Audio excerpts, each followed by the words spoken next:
Good day. Today is Wednesday, 16th April 2025, and briefly on the top topic of the tariffs, there's now growing evidence that the Chinese, on their side, are beginning to take more aggressive countermeasures against the United States. There's been reports, and I've no doubt these reports are true, that the Chinese government has contacted Chinese airlines and has told them to stop buying Boeing aircraft from the United States, and apparently also equipment, aircraft engines, other things of that kind connected with US civil aviation. Chinese media have been pointing out that the very high tariffs the Chinese government has imposed on US exports to China already practically precludes the cost effectiveness of buying Boeing aircraft, but nonetheless an actual positive decision to that effect appears to have been made. Now, this is going to be a significant blow to Boeing, America's main, essentially only big builder of wide-bodied aircraft. And, of course, Boeing has gone through a difficult period over the last few years with all its many engineering problems and the problems with the Boeing 737 MAX. But losing the Chinese market is going to be a significant blow, and I wonder what steps the administration will take to support Boeing. I presume they will take steps to support Boeing. It is too big and too important a company in the industrial system of the United States simply to allow it to collapse in the way that some people expect that it would perhaps do. Anyway, China is also apparently now starting to take further steps to restrict exports to the United States of rare earths and other such materials. Now, that particular export ban might be difficult to enforce so long as other countries are able to import rare earths from China.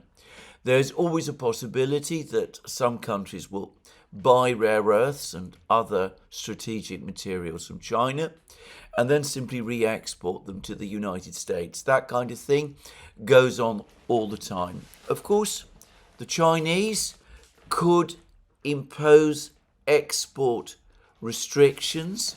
They could tell countries that are buying rare earths from them, and apparently they control 90% of global supply, that if they do start to re-export Chinese rare earths to the United States, then China will stop further exports to that country, to that party, of rare earths.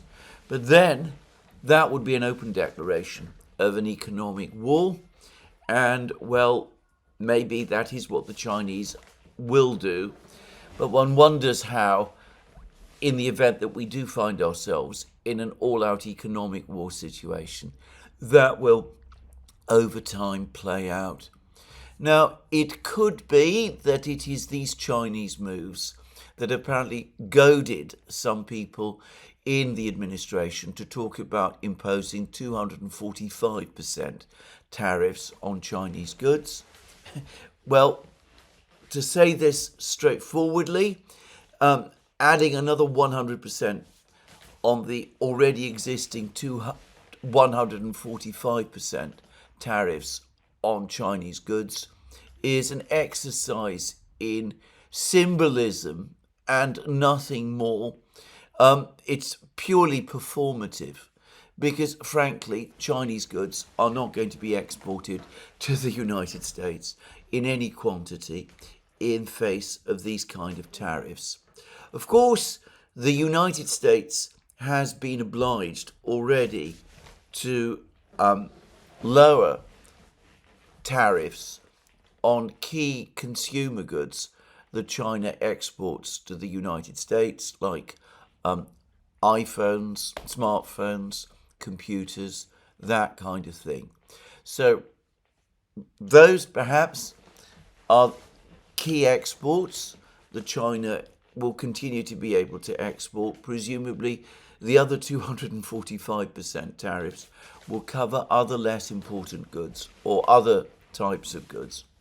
Now, of course, this decision to stop imports into China of Boeing aircraft, combined with China's continued export of electronic goods to the United States, is going to widen the trade deficit between China and the United States, even as overall trade between these two countries basically collapses. But there it is. Now, I hope that this process doesn't continue indefinitely. If it does, and we really are in an all-out economic war between China and the United States, the risk that it could escalate into something worse, into a military conflict, is certainly there.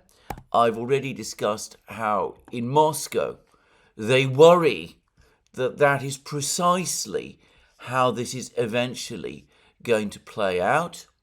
And, well, there's been a recent article in Responsible Statecraft, the website of the Quincy Institute for Responsible Statecraft, in which they also say that there is now a real possibility that, given especially the very strong hostility towards China on the part of some members of the US administration, that the situation could continue to evolve to the point of an actual military conflict.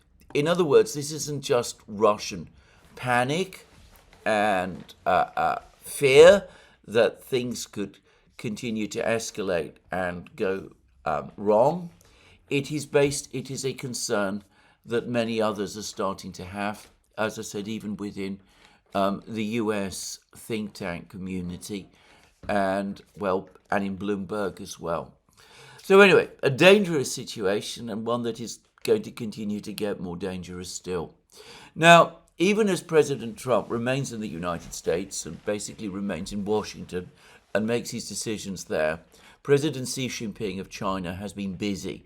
He has recently visited Vietnam, where he was well received, and he is now, I understand, currently on a state visit in Malaysia.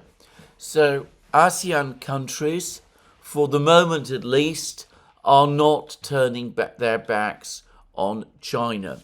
They will be, no doubt, seeking assurances from Xi Jinping that China does not intend to respond to these US tariffs by dumping unwanted goods, unwanted by the United States, that is, at cut down prices on ASEAN countries in place. But anyway, I am sure that Xi Jinping is going to give that assurance, and I personally don't believe it is going to happen.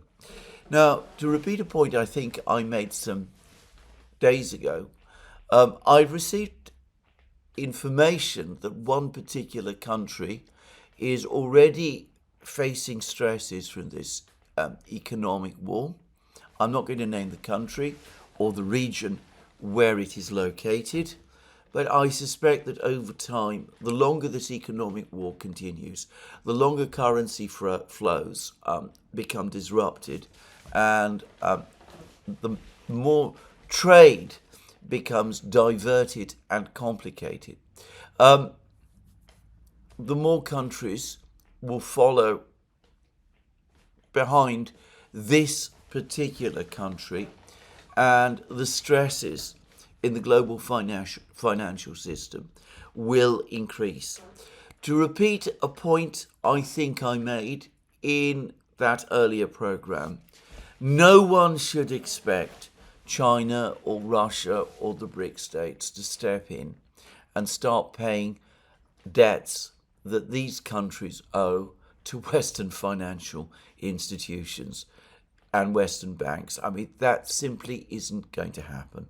So we could be seeing a return of turbulence in a few weeks. And of course, the other thing to say is that President Trump's decision to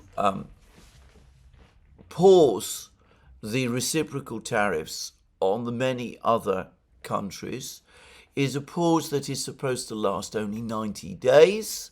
We've already gone through some of those days. Supposedly, the pause was put in place to allow these countries to come to agreements with the United States in order to facilitate trade in future. I have to say that the idea that one could negotiate complex trade agreements simultaneously with dozens, hundreds of countries around the world in a period of 80 days now, I think is fantastic. And frankly, I don't think it's going to happen. And of course, the closer we come to the point when that 90-day pause period ends, without presumably many or perhaps any trade agreements in place, the more markets will start to worry that the pause is going to be lifted and that the reciprocal tariffs are going to come back. The president and his officials need to make a decision very soon as to how they're going to chart the course forward, and they're going to have to give clear statements which the markets and the business communities around the world can rely upon in order to ensure predictability in the continued progress of the US and world economies. Anyway, this is all I'm going to say about tariffs today. This has been an enormous topic for discussion. I would say that in Britain, we're now in another period of anger against China also. This is concerned with the fact that certain British factories, steel factories, are facing imminent closure because their Chinese owner says that they're not profitable anymore. They're not economically viable. The British government is now threatening nationalisation, and there's been lots of criticism of the Chinese owners. For all I know, some of this may be justified. I'm not going to get into this discussion. All I will say is that in general conditions of economic war, more and more of this kind of thing is going to happen in more and more places, and, well, we'll see how things turn out. Anyway, I was talking about a pause, and perhaps it's important here to say that even as we still have, well, perhaps 80 days, plus 80 days, before the pause on the tariffs expires, there is now growing uncertainty in Moscow about when the truce on attacks on the Russian and Ukrainian energy systems that President Putin and President Zelensky supposedly agreed at the urging of President Trump expires, and what will be Russia's decision when this truce ends. Now, I say that because Russia and Ukraine have never agreed with each other about what they consider that truce to have become. There was never any communication between Russia and Ukraine directly on that topic. To repeat again, President Zelensky's decree of 2nd October 2022, which basically prohibits negotiations between Ukraine and Russia, remains in place. And though there have been sporadic contacts between the Ukrainians and the Russians at various times over the last 2.5 years, it's clear that there has never been any direct negotiation between the Russians and the Ukrainians on this 30-day truce on attacks on respective energy systems. Now, I'm going to say that I've been looking at the details of this truce, and, well, to say it very simply, as far as I'm concerned, there is no doubt that the Russians have basically abided by it and that the Ukrainians have not. The Russians, of course, have abided by it since the 18th of March, when Putin and Trump had their telephone conversation, and when Putin agreed to the truce on the attacks in the energy system, and when Putin immediately, according to the Russian readout of that conversation, conveyed that instruction to the Russian military. And following further discussions that took place a week later, the Russians confirmed that as far as they were concerned, the truce began on the 18th of March. So 30 days from the 18th of March would take us to some place around the 17th, 18th of April. But of course, what the Russians have never told us, what the Kremlin has never said, is what exact hour the truce was supposed to begin on the 18th of March. Was it the moment that Putin gave the instruction to the military? And what hour of the day was that? Or was it some other time? This has never been fully clarified or discussed by the Russians.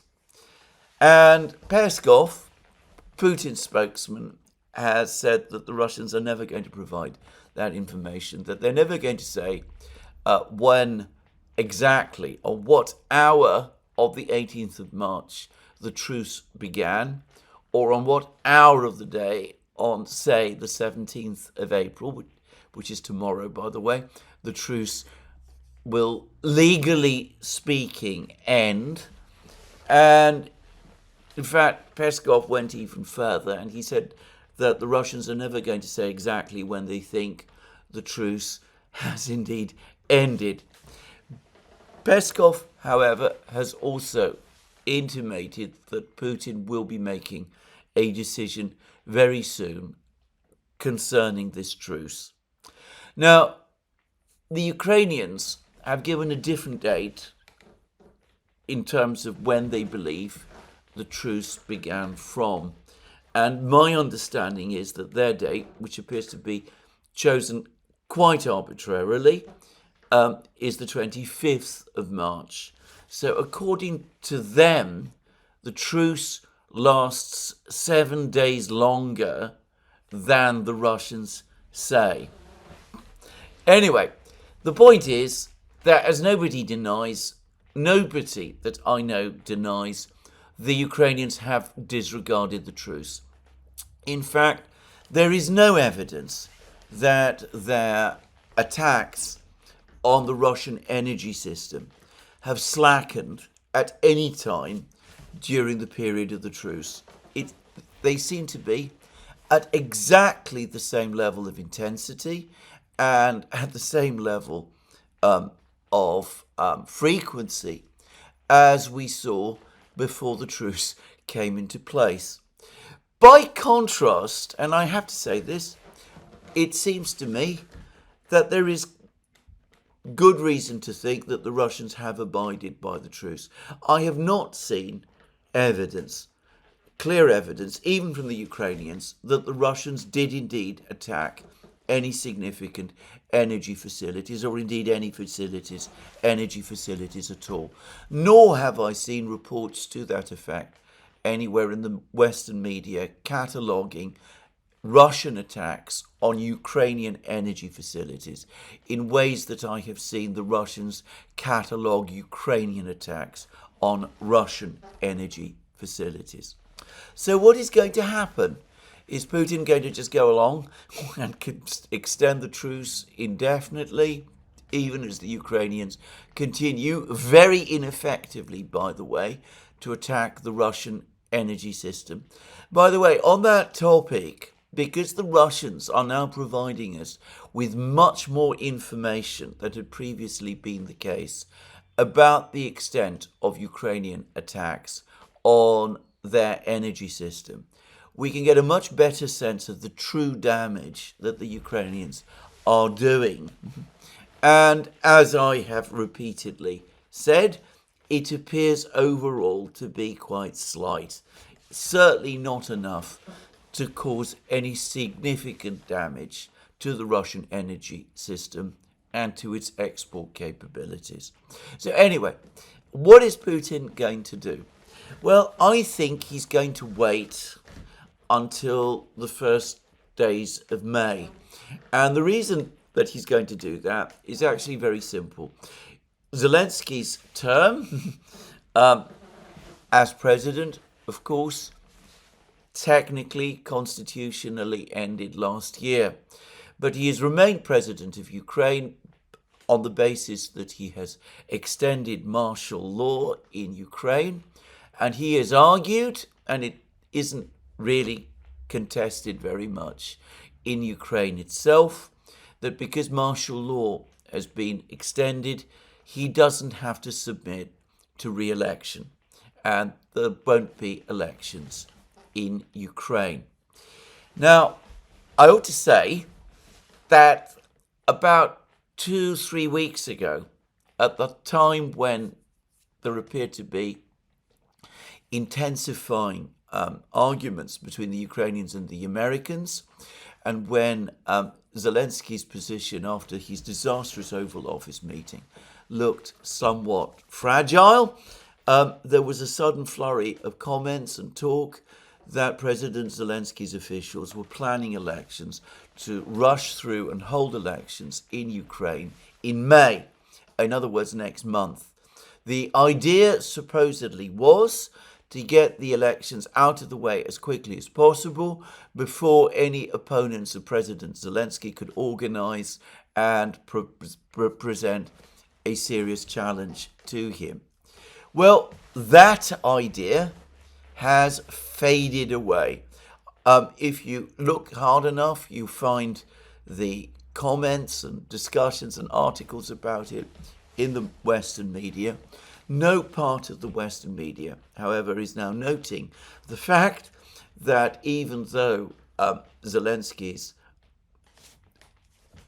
renewed authority to remain as president, given by these rolling 6-month extensions of martial law that he gets his parliament to authorize, well, no Western publication that I'm aware of has now mentioned the fact that Zelensky has again signed off on another martial law extension, and that this has now just been ratified by an overwhelming majority by the Ukrainian parliament.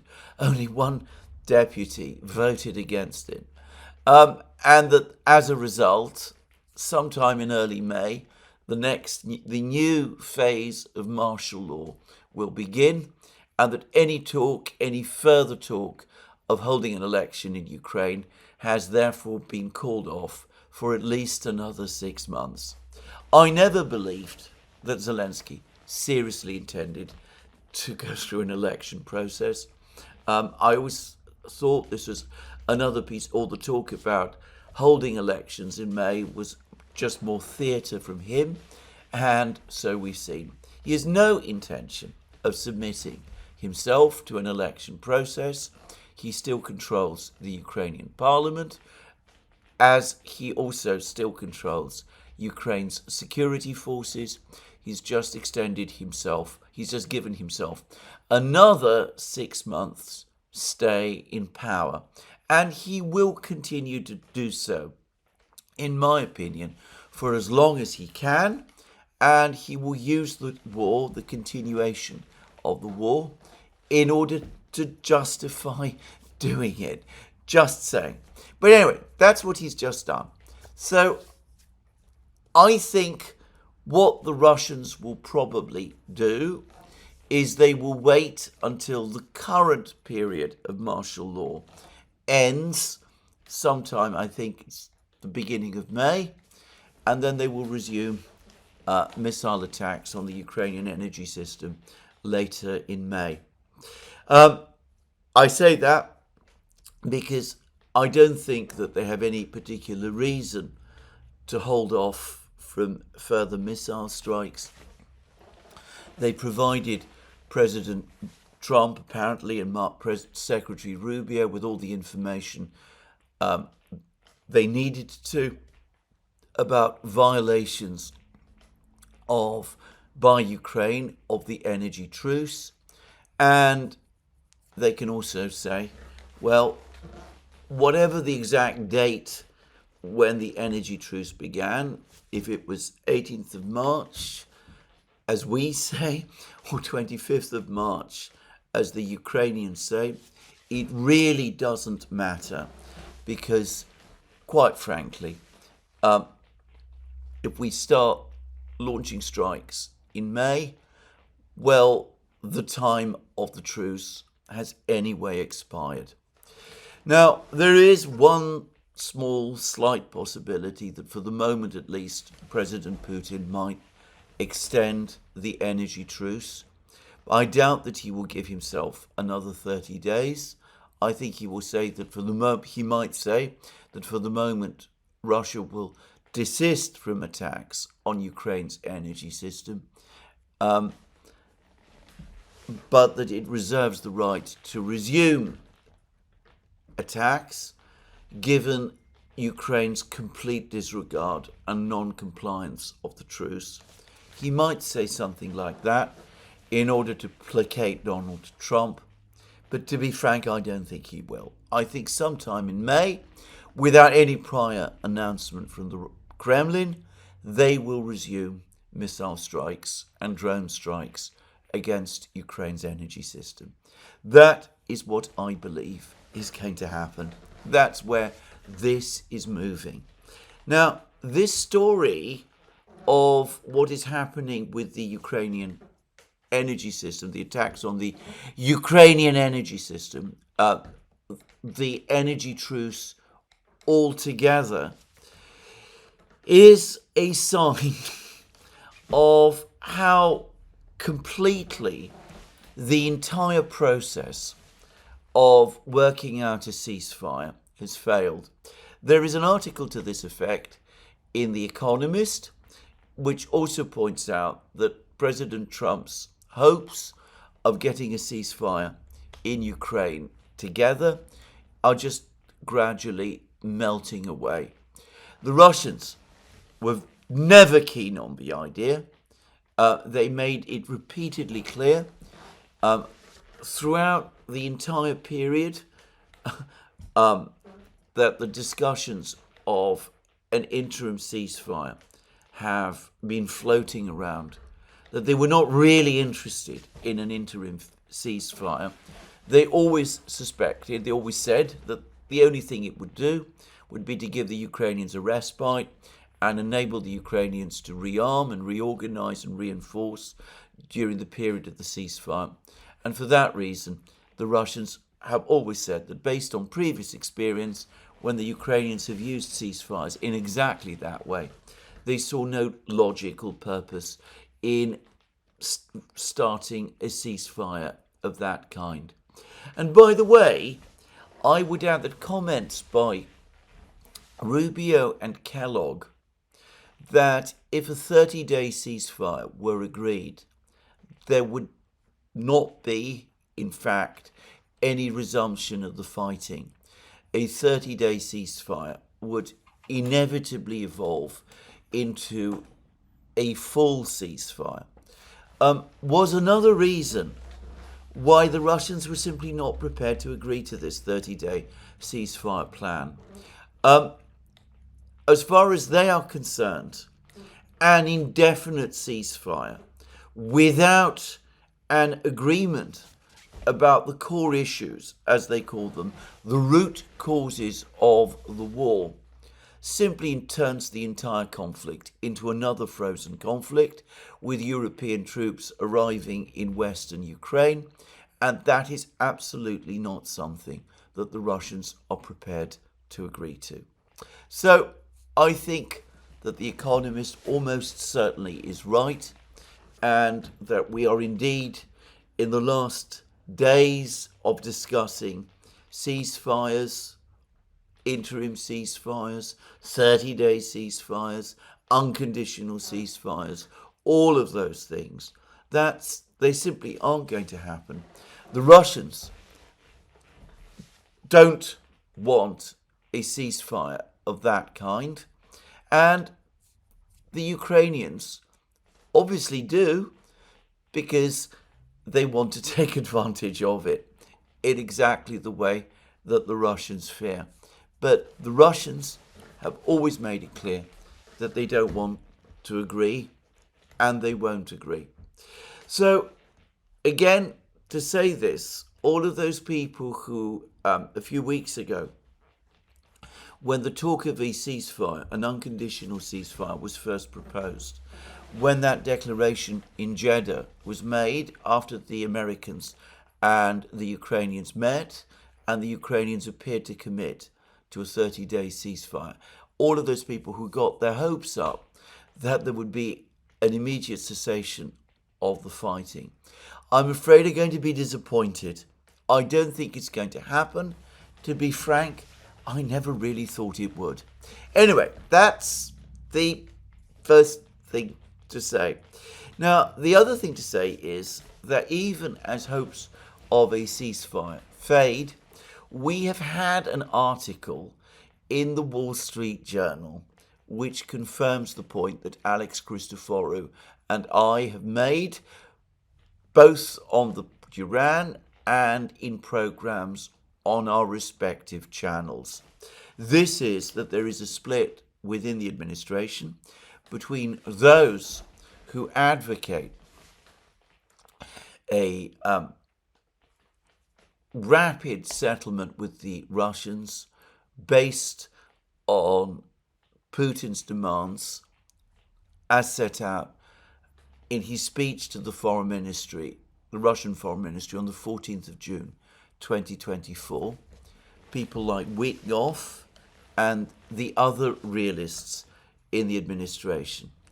And the other group, the people you could describe as the neocon light group, who Alex Christoforou and I have identified as primarily Rubio, Waltz and Kellogg, who on the contrary want to take a tough line with Russia, basically are more sympathetic to Ukraine, believe that the United States should not make concessions, are trying to force the Russians into agreeing to a ceasefire, and want European troops to be deployed in Western Ukraine with the eventual objective of paving the way in 10 or 20 years' time for Ukraine to join NATO and to be fully integrated into the West's institutions, the neocon plan to which they remain committed, or which they cannot actually conceptually break away from. The acceptance that the Russians will retain control of the territory that they currently occupy is simply a sweetener to the Russians to accept this bitter pill, but also perhaps a mechanism to enable the United States to re-engage with the Russians, but to do so on its terms rather than their terms. Anyway, those are the two groups which Alex and I identified within the Trump administration. And sure enough, the Wall Street Journal has now come forward and has essentially confirmed that, and moreover has done so in a way that identifies the parties to these groups in exactly the way that Alex and I said. So the article says, the title of the article, which I'm not going to read, it is, by the way, behind a website. The article, the title of the article speaks of American officials, Trump administration officials, putting pressure on Trump to take a tougher line with the Russians. And it talks about how some of these officials, who are identified as Rubio and Kellogg, are much more skeptical of the Russians than Trump himself is. And again, Witkoff is identified as the soft liner, the realist, who tends to take a different view. Well, I don't find any of this surprising, and there is nothing in this article in the Wall Street Journal that had not been clear to me for some time. The only significant revelation that there has been over the last few days has come from Kellogg's post on X a few days ago, in which he confirmed that he is a supporter of European peacekeepers or reassurance forces being sent to Ukraine, which proves that Kellogg is as much the author of this particular plan of sending European peacekeepers to Ukraine as Macron and Starmer are. Anyway, all of this has now provoked a very strong interview and comments in that interview by the Russian Foreign Minister, Sergei Lavrov, speaking to the very important Russian newspaper, Kommersant. Now, here we have Lavrov's comments about the basis upon which a peace agreement in Ukraine can be reached. Russia does not have any secrets in this regard. Speaking at the Foreign Ministry on June 14, 2024, President Putin offered a clear outline of the principles for a lasting, reliable and fair settlement, which would primarily focus on fulfilling the interests of the people and ensuring that human rights are respected, especially minority rights, as per the UN Charter. He said it all. This is not some kind of negotiating position. Let me emphasize once again that it is firmly rooted in the provisions of the UN Charter as well as multiple conventions, whilst also based on the results of referendums. People in these territories, primarily in Donbass and Novorossiya, have spoken and expressed their will. I am referring to the 4 regions which held popular votes in the presence of international observers and took a decision in all transparency to rejoin their greater motherland. In this case, this meant the Russian Federation. So there it is. Lavrov is saying that the basis of a settlement, as far as Russia is concerned, is what Putin said to the Foreign Ministry on the 14th of June 2024. In that speech to the Foreign Ministry, he said it all. Now, the most important comment here is this one. This is not some kind of a negotiating position. In other words, this is not a maximum bid which the Russians are prepared to negotiate down from. So this isn't a situation where they say, we want the entirety of the territory of the 4 regions, but at some point in the next few months, as we get better and better offers from the Americans, we're going to concede on that, and we are going to give away some of that territory in order to get other concessions from the Americans on other things. He's saying that this is not that kind of position. He says it is firmly rooted in the provisions of the US Charter as well as multiple conventions, whilst also based on the results of referendums. And the point about referendums is this. Since Lavrov says that the decision depends on referendums, he is couching it in terms of popular will on the part of the people of the four regions. And he is saying that since that is their popular will, Russia is not in a position to go behind it or to change its stance on this issue.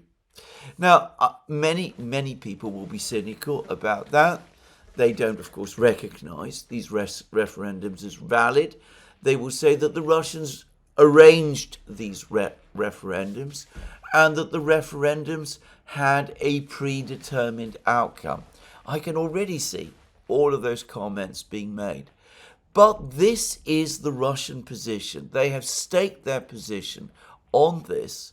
And I have to say, it doesn't look to me as if they're going to back off from it. Of course, people in advance of negotiations do often say that this is their final offer, and then they come back and they negotiate for less. But on this occasion, I don't get the sense that the Russians really are prepared to move from that. And when Lavrov says that this is the will of the people, I don't see how the Russians can easily glide away from that without in effect admitting that there was something invalid about those referendums after all, which I think would be politically extremely difficult to do, as well as extremely embarrassing as well. Just saying. So, this is clearly the message that has been conveyed in meeting after meeting. Lavrov meeting Rubio, Karasin meeting Peek and Anton, and of course Witkoff meeting Ushakov and Putin himself. And of course Witkoff has now met Putin on 3 occasions, and I'm confident also that Putin has said the same to Trump in the 2 long conversations the 2 men had with each other.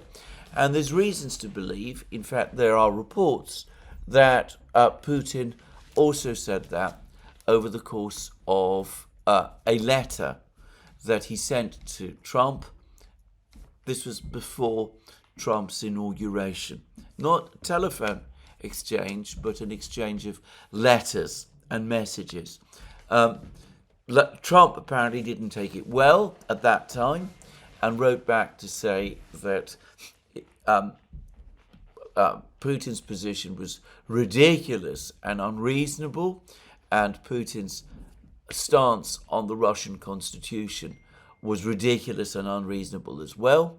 And if he insisted on that position, then the Americans would simply suggest to the Ukrainians that Ukraine claimed territory that is part of Russia as their own, and also come back and say that they can't cede that territory because their constitution precludes them from doing so. That obviously is an argument that isn't going to cut any ice with Putin whatsoever. He's simply going to come back and say, well, I don't care what the Ukrainians think or what their constitution says. I am bound by my constitution, and that's to say Russia's constitution and no other. But anyway, let's move on. That was what Lavrov said, and it seems, and again we get this sense from the Wall Street Journal article, that Witkoff has conveyed this to Trump several times.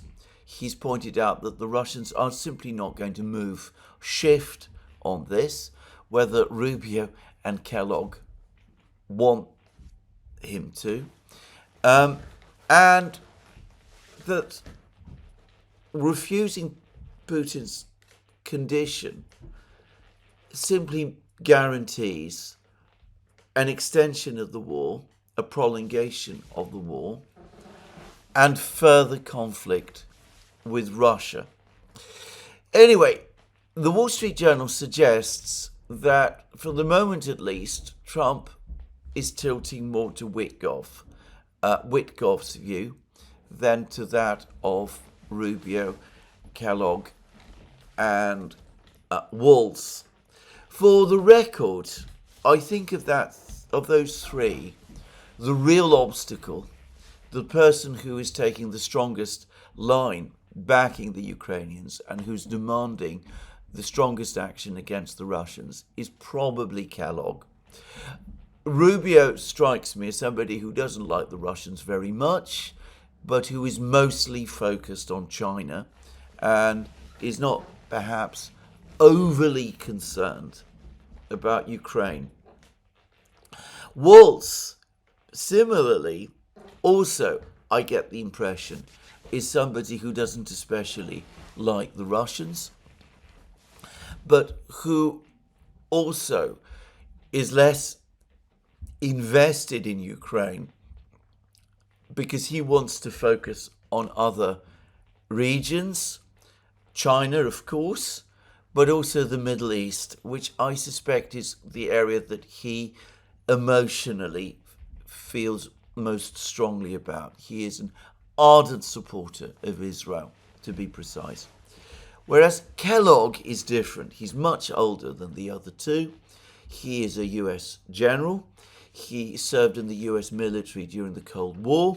He is somebody who's accustomed to thinking of the country whose capital is Moscow as the enemy. And I think that he recoils from making substantive concessions to that country which he considers to be the US's long-standing and perhaps still principal enemy. Maybe at an intellectual level, he now understands that China is the US's greatest rival. But at a visceral level, I think he still feels the greater hostility, if you like, towards Russia. Notice that he has never been to Russia since being appointed Donald Trump's envoy, and the Russians have apparently made it clear to Trump that they don't see him as a suitable envoy because they consider him far too biased against them and far too biased towards the Ukrainians. So anyway, that is the division. Now, the president is said to favour Witkoff, but clearly there is conflict because the State Department, which means Rubio, but also the many officials in the State Department, and the State Department, as everyone knows, is an institution of the US government that was particularly repopulated by neocons starting about 30 years ago, and which is now almost exclusively made up of such people. Anyway, the State Department has recently been publishing further comments, saying that there cannot be any easing of sanctions, any economic agreements with Russia of the sort that Witkoff clearly wants. He made that very clear in the interview he just gave to Fox News. There cannot be any such economic agreements or other agreements with Russia until there is peace in Ukraine, until this issue of Ukraine has been resolved. Now, Trump, I suspect, probably deep down, doesn't feel comfortable with that. And Witkoff disagrees with it, but there's not yet been a clear decision made by the President of the United States coming down one way or the other, saying to Rubio, Walz, and Kellogg, I'm going to go with Witkoff on this. Witkoff is obviously right. If we are going to stick to this idea of trying to get a ceasefire, then the war is going to go on, and we're not going to sort out our relations with Russia and ending our involvement in the war and sorting our relations with Russia is, in my judgment, and I am the President of the United States, so the decision must be mine, is, in my judgment, contrary to the interests, the national interests of the United States. Trump, so far, has not made that decision. Nor, by the way, of course, has he made the other decision, the alternative decision, which is to go with Rubio, Waltz, and Kellogg against Witkoff. So we continue to be in this world between the neocons on the one hand and the realists led by Witkoff on the other. But The Economist has also come forward and made the same point as was made by Mr. David Shiner in The Guardian in that article which I discussed yesterday, which is that American funding and weapons supplies to Ukraine are soon going to run out.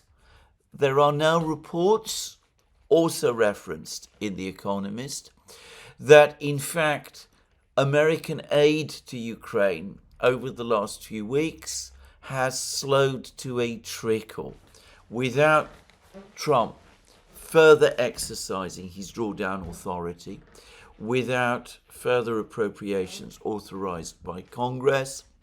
The number of weapons that are left to send to Ukraine from the huge drawdowns that Biden authorized in his last weeks, the number of weapons left is now very small. And of course, the Rubio pause of late January, February has cut off financial aid to Ukraine, and that aid cut-off continues, and apparently there's not been further aid provided either. It seems other sources of aid going to Ukraine from the United States are being cut off as well. So it looks as if we are closer to that point where the president needs to make a decision.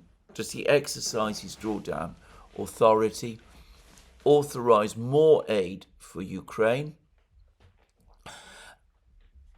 given that the existing aid is about to run out, or does he leave things as they are, allow aid to come to a total stop, and as Ukraine's military position then deteriorates more rapidly, perhaps go with Witkoff? We'll see. Well, there is a telltale sign of perhaps where the president's intentions lie.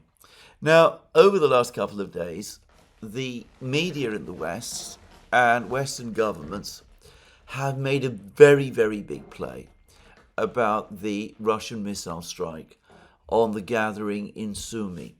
Now, when I discussed this missile strike about 2 days ago, I was, as I always am, very careful, and I said that I am not there, which is true, and that I don't like to rush into conclusions about these sort of events without a proper investigation. I always think that investigations of these events really should happen before people jump to conclusions about them, though they never do.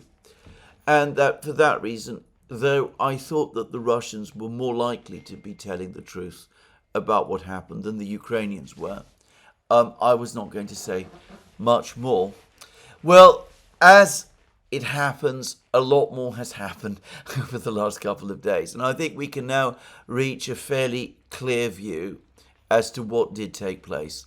Firstly, as I mentioned previously, various Ukrainian politicians, including Mariana Bezuglaya, the Ukrainian MP, dissident MP, have now openly criticized the governor of Sumy region, who is, by the way, a Ukrainian general, General Athleisure, for organizing this ceremony in this building in central Sumy in a way that could put civilians at risk.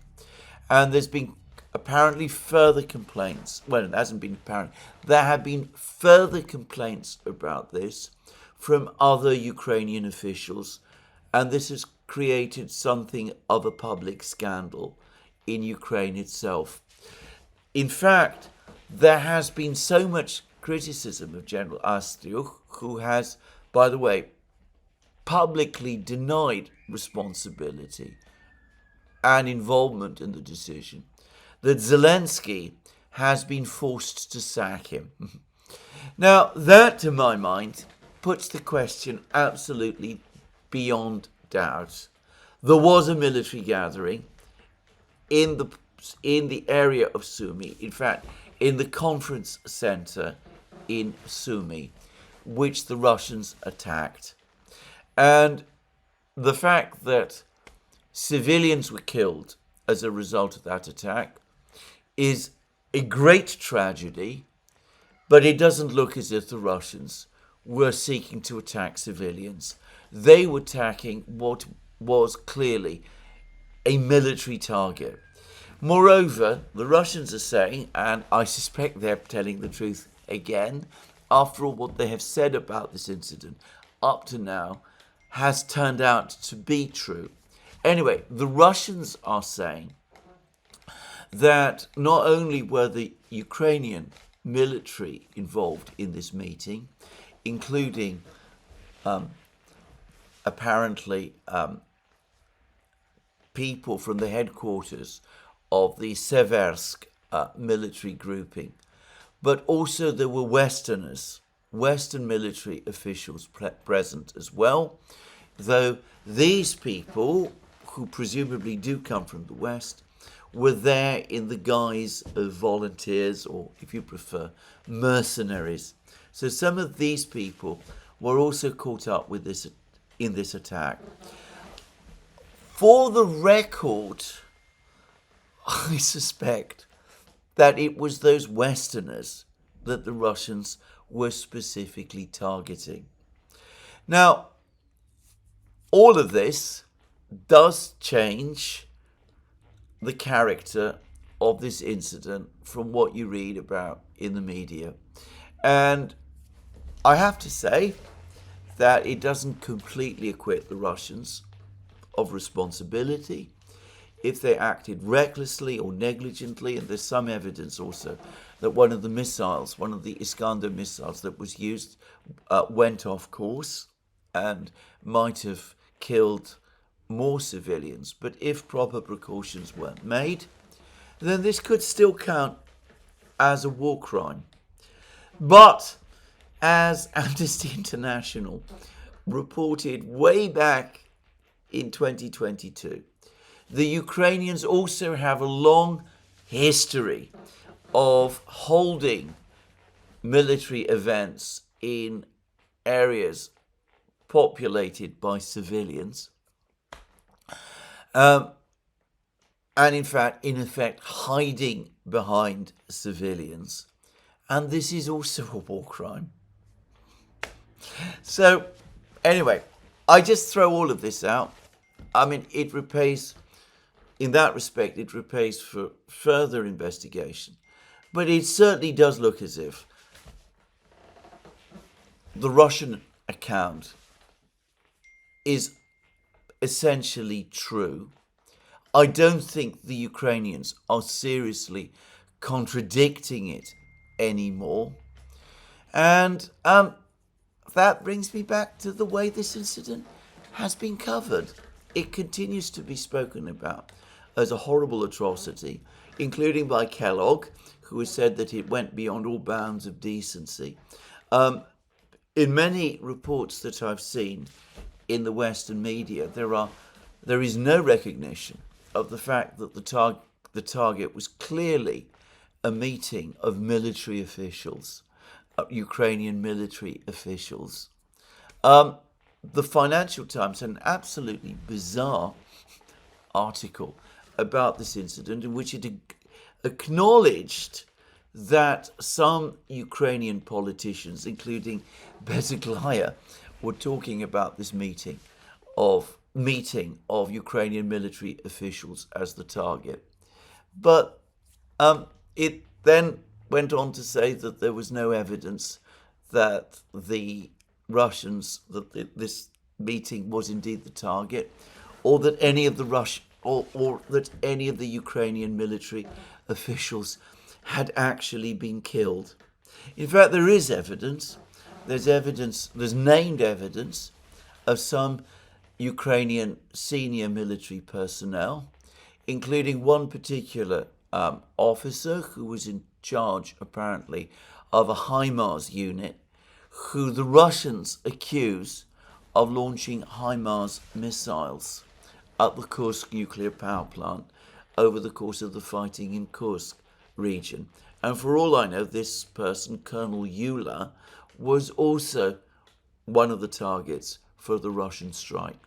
So anyway, there we go. That's the kind of coverage we have. Now, the point about this, and where this all has bearing on Donald Trump's eventual actions, is that he has refused to condemn the Russians for this incident, even as Kellogg, his own envoy, has done so. He said there was clearly a mistake, and it looks as if, certainly on the Russian side, that's all there was. And we now hear that Trump has gone further than this. Apparently, the G7 states, those are the leaders, the states that the most important states who make up the Western economies, the United States and its allies, basically. Some of the G7 states, it's not difficult to guess which ones, Canada, Britain, Germany, France, were demanding a G7 statement condemning Russia for this missile strike on Sumy. And the administration has said no. The United States has said no. They're not prepared to support this statement. They say that they're involved in difficult negotiations with the Russians. They believe that any statement of that nature at this time might jeopardize the progress of those negotiations. That looks to me like basically an excuse. I suspect the real reason why Trump doesn't want a statement condemning the Russians for this incident is because he knows perfectly well what actually happened, and he's not prepared to condemn the Russians because he knows that they were not as at fault in the way that the other G7 states claim they were. So there we are. That perhaps is a further sign of the direction of events. Now, as I said, perhaps President Trump is not going to do anything further. He's going to continue sporadic attempts to maintain contacts with the Russians. He's maybe prepared to talk more about ceasefires and those kind of things, even as Western arms supplies, American arms supplies to Ukraine stop. I don't think long term or even medium term this is a sustainable position. I think there'll be growing criticism from Europe if he continues to take this stance without explaining the reason. And I think that the military situation in Ukraine is also going to dictate at some point an explanation from Trump as to what his intentions towards Ukraine ultimately are.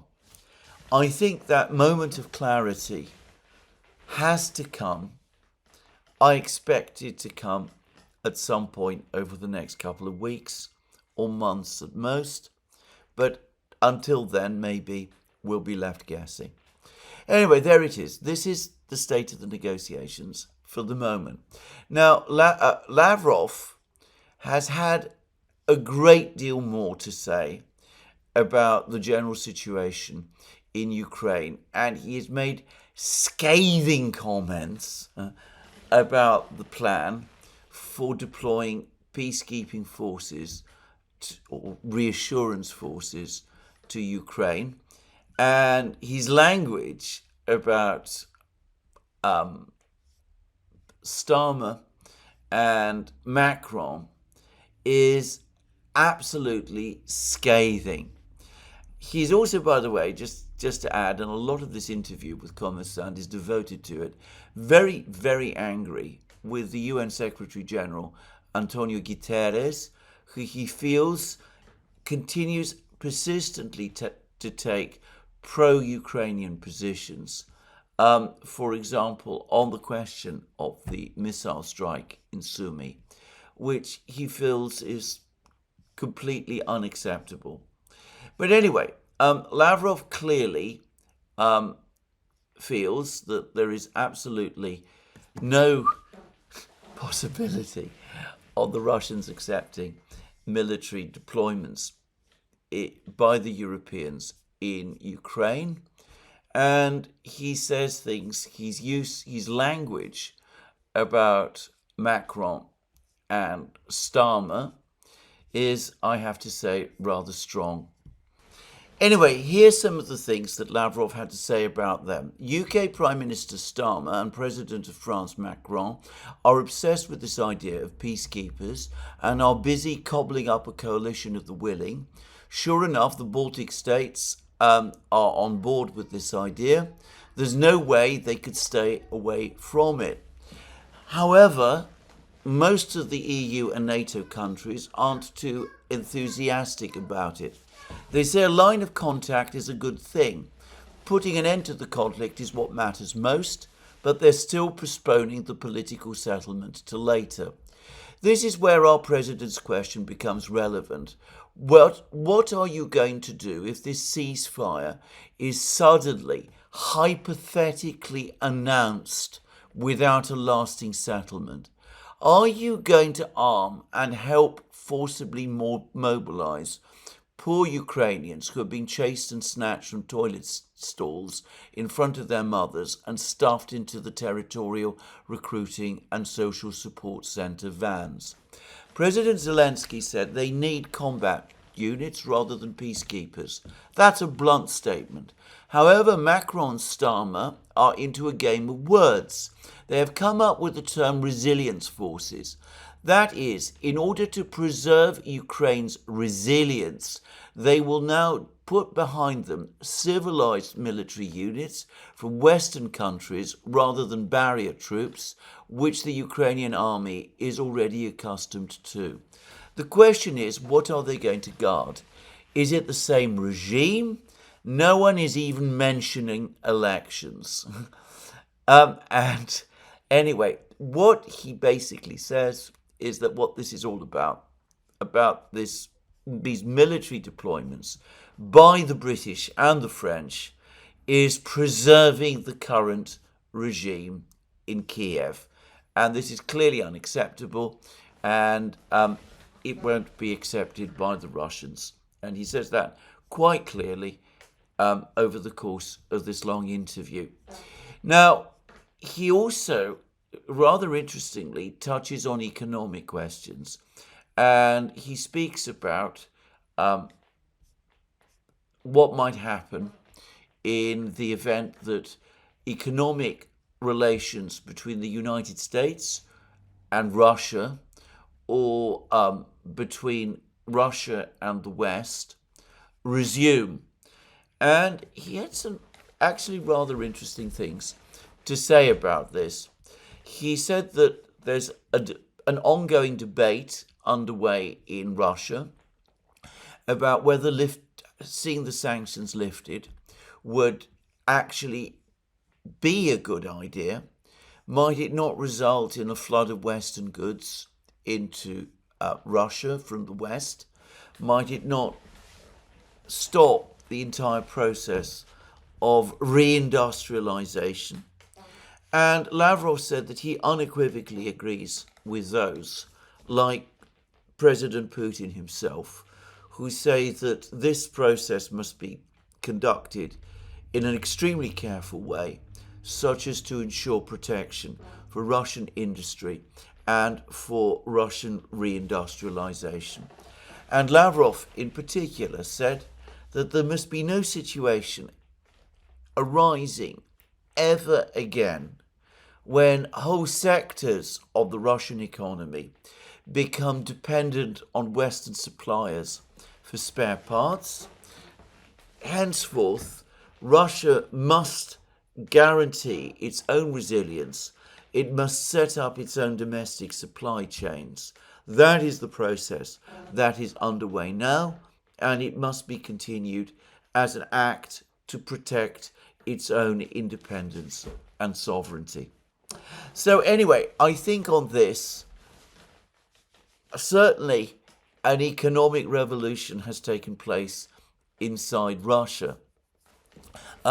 Alistair Crook, the British diplomat, has written a long discussion about this, has focused on Putin's words to the industrialists in his speech on 18th March 2025, the speech in which Putin said that they should never expect sanctions ever to be lifted, that sanctions against Russia are a permanent reality, that Russia must pursue policies of economic resilience and economic sovereignty and economic independence by building up its industries and its own supply chains independently of the West.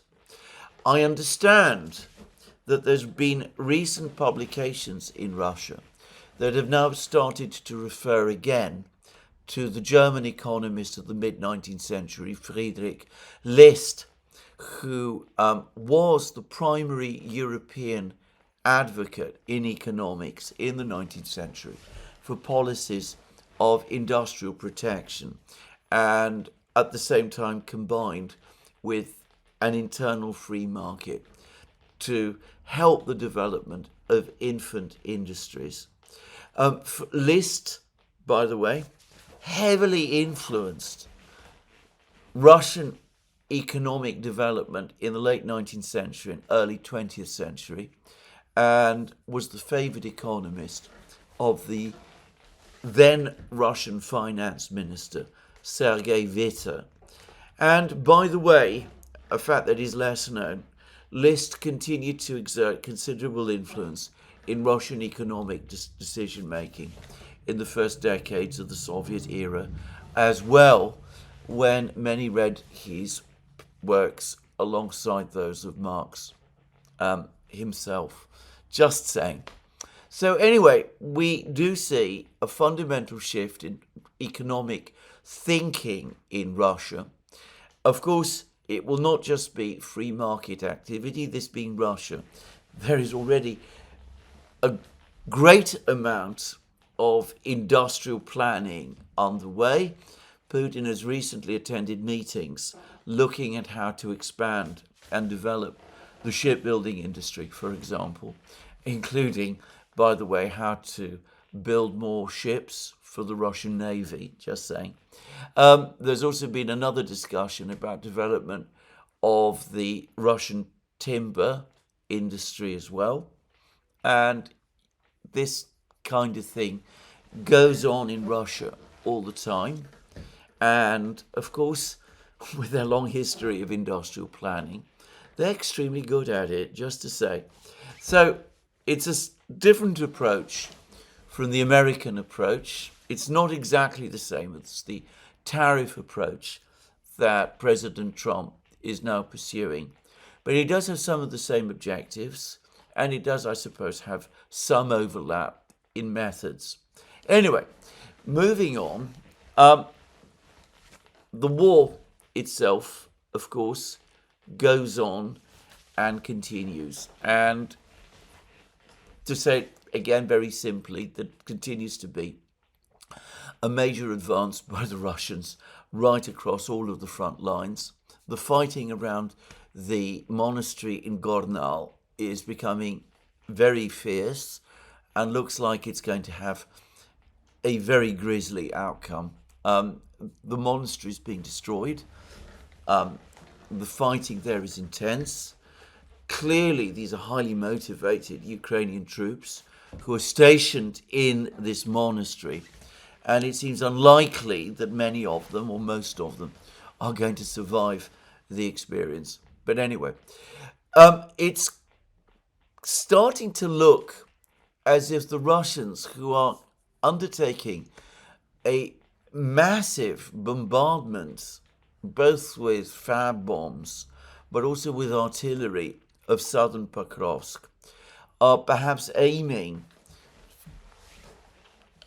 for an attack on Pokrovsk itself at some point in the next few weeks, perhaps when the ground finally hardens in May.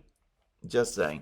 There's been, by the way, another Ukrainian counterattack in the area of Pokrovsk, perhaps a sign that the Ukrainians are becoming very, very nervous about a potential Russian attack in this region. And in the area of Konstantinovka, the southernmost city of the Slavyansk-Kramatorsk-Konstantinovka conurbation, it seems that the Russians are moving very rapidly around Toretsk, west of Toretsk, in all sorts of places. And again, I suspect that once the ground fully hardens in May, we're going to see perhaps an assault on Konstantinovka start to shape out. Contrary to my expectations that the Dnieper would be the primary objective of the Russians over the next few weeks, it looks as if the Russian offensive is more likely to be targeting the two towns of Pokrovsk and Konstantinovka, the fall of which, by the way, would be a catastrophe for the Ukrainians.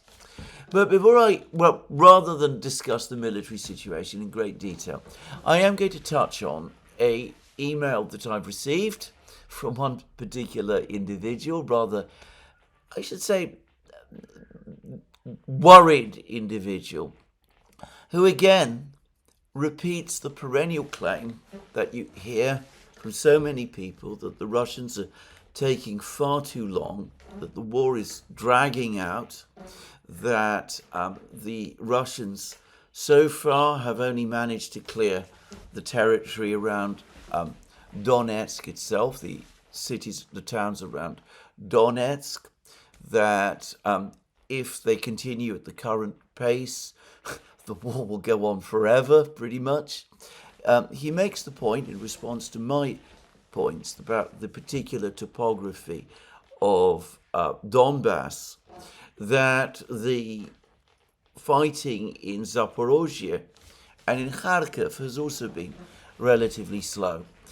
And he talks about how the Russians should do the various things that are often talked about to get the war moving much faster, taking out the Dnieper bridges, destroying once and for all of Ukraine's energy system, coming after Ukraine's political leaders, doing all of those sort of things. Because supposedly, unless the Russians do, the West will assess that the Russians are weak and will continue to support Ukraine and might even escalate its support of Ukraine. Well, you hear this kind of commentary a great deal, and it also finds its reflection in Russia itself. There are a lot of people in Russia who think like this, who cannot understand why the Russian army is advancing in this way, and who also insist that the war needs to be accelerated and intensified. And I happen to know for a fact that there are people in the Russian military who complain about this also, including some quite senior officials. I'm going to make a few quick observations here, which is that it's clear to me that this decision to fight this war in this particular way has been controversial in Russia, including at the highest levels, but that overall it continues to enjoy a consensus on the part of Russia's highest political and military leadership, including, of course, Putin himself, but also including people like Gerasimov, the chief of the general staff. And I think there are many reasons for this, and I'm going to outline a few. Firstly, on the subject of the fact that advances in Kharkiv region and in Zaporozhye region, and Zaporozhye region, I should say, is very different. Kherson and Zaporozhye regions are very different from Donbass. Here we're talking about open country, perfect tank country in some respects, very different from the urban and factory sprawl in Donbass. I think that the comparison is not valid. Donbass, the topography of Donbass that I've talked about, the fact that it is a spider's web of small towns, villages, factories, railways, small rivers, swampy ground, forests, all of that. That is not controversial. If you read commentaries, especially on the Russian and both Ukrainian and Russian sides, you will find those descriptions set out many, many times. It's important to stress that far and away the bulk of the Russian army is concentrated in Donbass. There are forces fighting in Kharkiv region.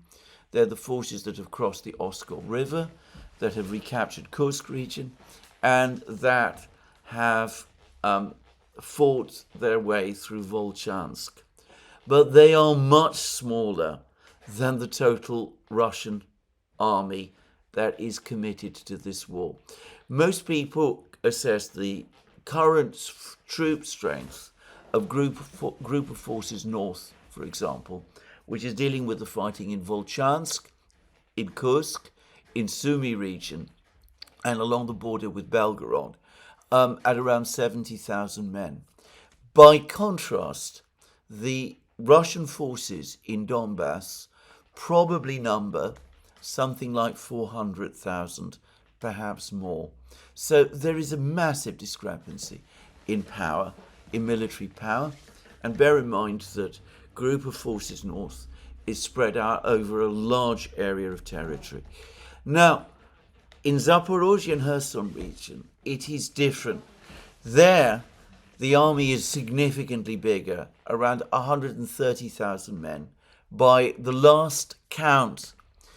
But it has been kept mostly on the defensive, protecting Crimea, whilst the Russians break the battle in Donbass.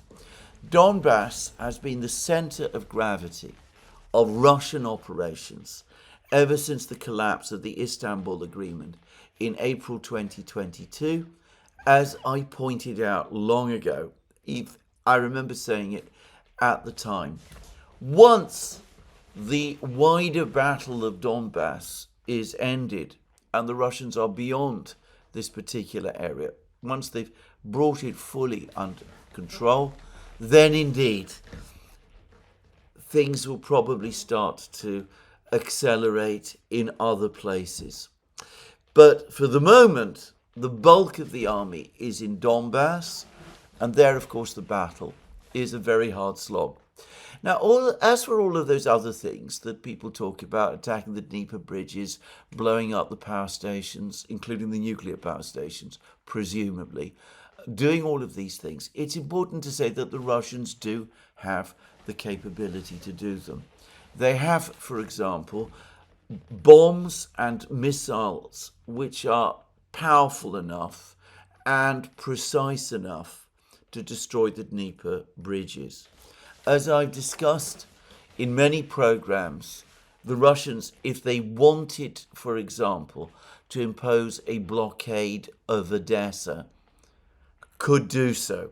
They have aircraft and submarines and mines and missiles, and they could target and destroy and threaten to destroy any commercial shipping in the Black Sea that was there, And that would pretty much immediately stop commercial shipping in the Black Sea. They could take out the power stations, and they could hunt down and kill the Ukrainian leaders. They could hunt Zelensky and his officials, and they could do all of these things.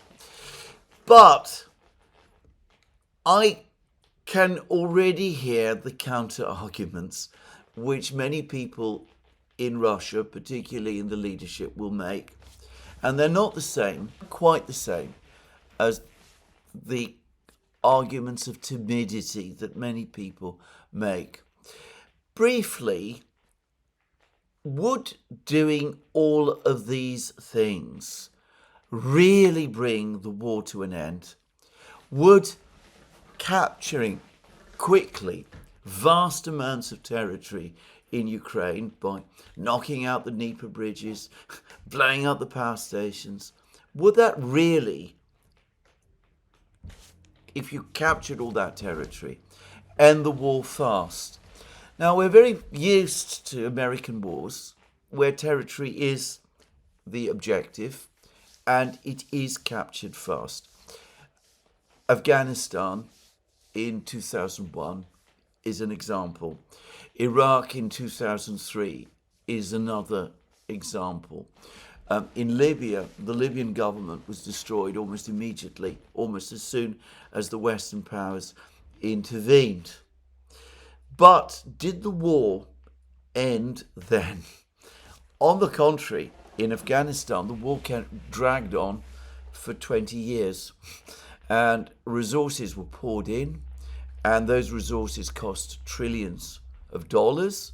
And bear in mind, the Russians don't have trillions of dollars to spend because, of course, destroying an army, destroying a government, creating the kind of crisis that leads to the immediate loss of territory, if it doesn't destroy the enemy's army, leaves tens of thousands, hundreds of thousands of armed men roaming the country, angry and embittered, in a position to resume the struggle some other way. That happened in Afghanistan, it happened in Iraq, it happened in all sorts of places.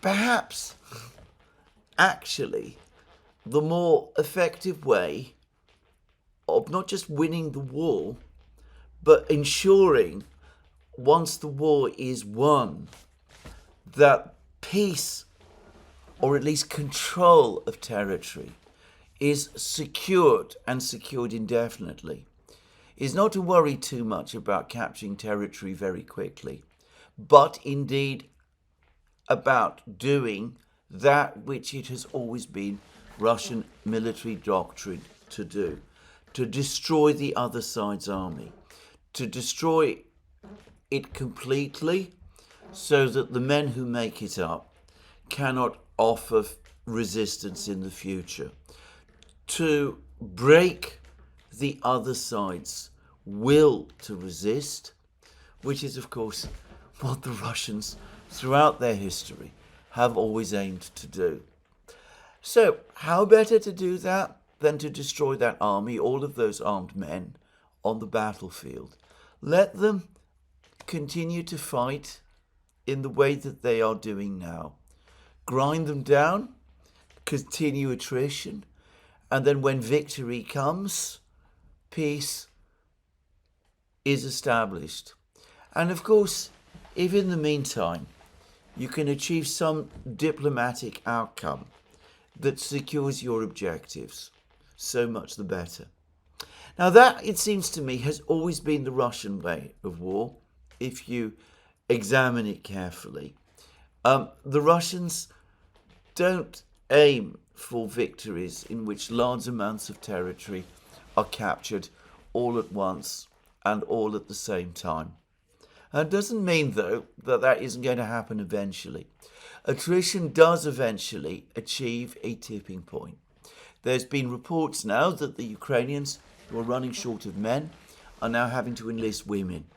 And apparently some women are again appearing on the battlefronts. We've seen this happen before, but apparently it's happening on a bigger scale.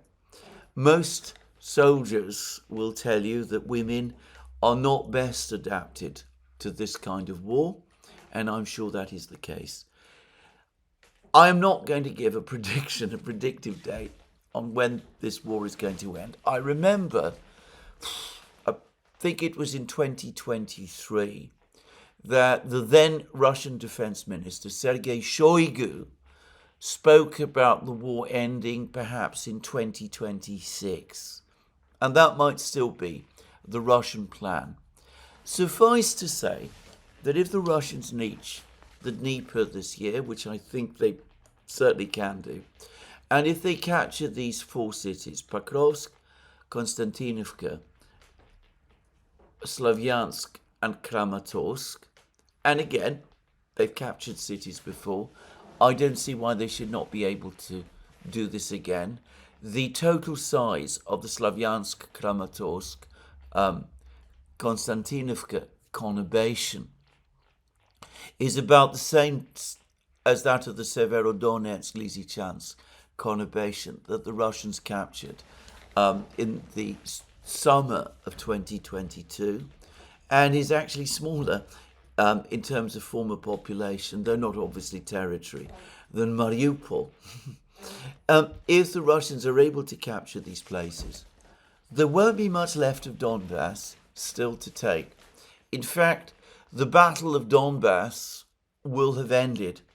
There will presumably still be more to do if the Ukrainians are not by that point suing for peace, which given Zelensky's personality, I think is unlikely.